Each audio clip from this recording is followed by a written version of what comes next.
Hey, I'm Scott Kirsner, recording this up in Boston, Massachusetts. I'm a columnist for the Boston Globe. I'm CEO and co-founder of a media and event startup here called Innovation Leader, and excited to be on Three Sips of Advice. I'm drinking some Boston-made hard cider out of a Franklin County Cider Days glass that I think my wife probably picked up at this awesome fall festival that's out in central Massachusetts.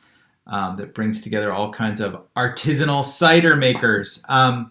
So sip number one is about venture capitalists and angel investors. What are three Boston startup and investor events that entrepreneurs should attend to meet investors?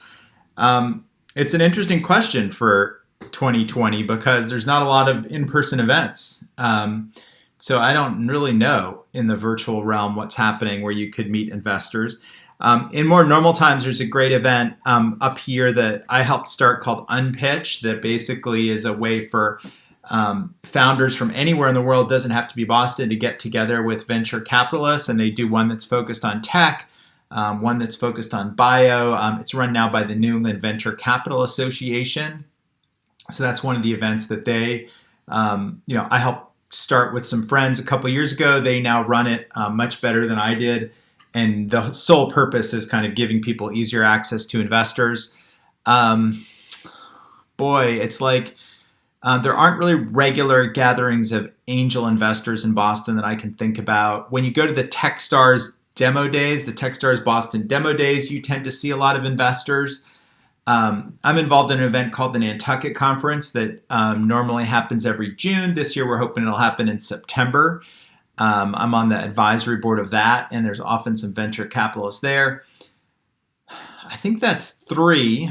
And maybe one bonus one would be, the MIT 100K, the business plan competition. Usually when they hold the finals of that, there are some investors in the crowd. And then Harvard Innovation Lab sometimes has startup events that bring angel investors out. So those are a couple. I'm going to take sip number two and ponder this next question. What are three things startups could do to get the attention of a mainstream journalist for a potential article?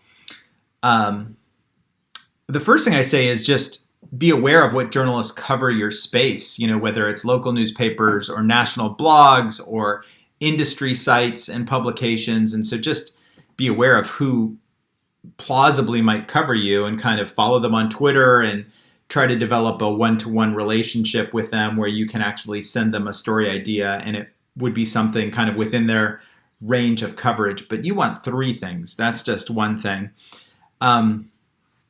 I think two is be able to answer a question directly. I mean, there's lots of people that when you try to interview them to understand what problem their startup solves or kind of who their competitors are or what the price point is, like they just dance around and don't actually give you a straight answer. And that can be really frustrating for journalists if you're trying to understand how am I going to write this story or what kind of story is this? And the person is just kind of not giving you direct answers.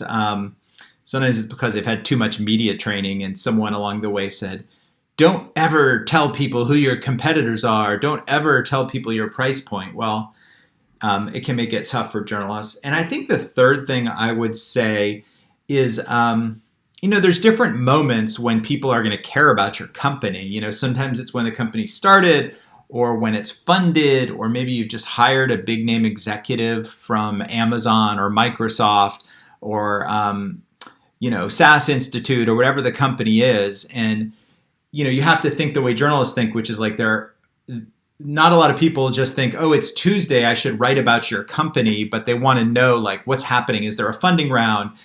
Did you just acquire another company? Did you, we used to say, sign a big lease for a new office space, but nobody's doing that right now. But, is there kind of a hook or a news peg, people would say, that gives me a reason to write about your company at this point? Sip number three. It's a good dry cider.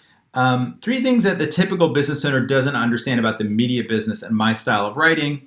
My style is to have a bit of an edge to stir reader interest. says Jim, but that sometimes rubs the business owner the wrong way. Yeah, that's true. I mean, look, you can write press releases and you can write blog posts about your startup all day long, and that might serve a purpose and might help tell people about your product or service and help with SEO.